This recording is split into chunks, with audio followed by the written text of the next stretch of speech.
গুরুরা যখন খায় দেখবি যে একটানা একসাথে একদম ধামধাম করে অনেক কিছু খেয়ে ফেলছে। যখন খেয়ে ফেলে সে তখন কিন্তু চিবায়ও না, খালি যা পায় সামনে সব খেয়ে ফেলে।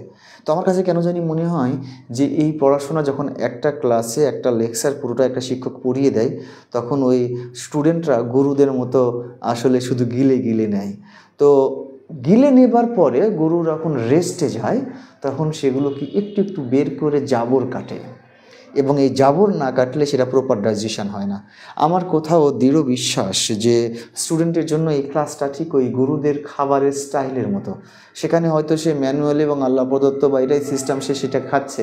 ওখান থেকে যদি কোনো কিছু শিখতে চায় তাহলে আমার শেখা উচিত যে ওইভাবে নেবার পরে বা ওইভাবে শেখার পরে পরবর্তী সময়ে সেগুলো যদি প্রপারলি সে ডাইজেশনের জন্য জাবর না কাটে, চিবিয়ে চিবিয়ে একটু একটু করে না বোঝার চেষ্টা করে, তাহলে যেমন গরুর ডাইজেশনের সমস্যা হবে, ঠিক তেমনি আমার ছেলেমেয়ের এই পড়াটা কোনোভাবেই ইফেক্টিভ হবে না, বরং বিব্রতকর, বিরক্তকর এবং তার স্বাস্থ্যের জন্য, তার মনের জন্য, তার পড়া টাইম ওয়েস্টের মতো হবে।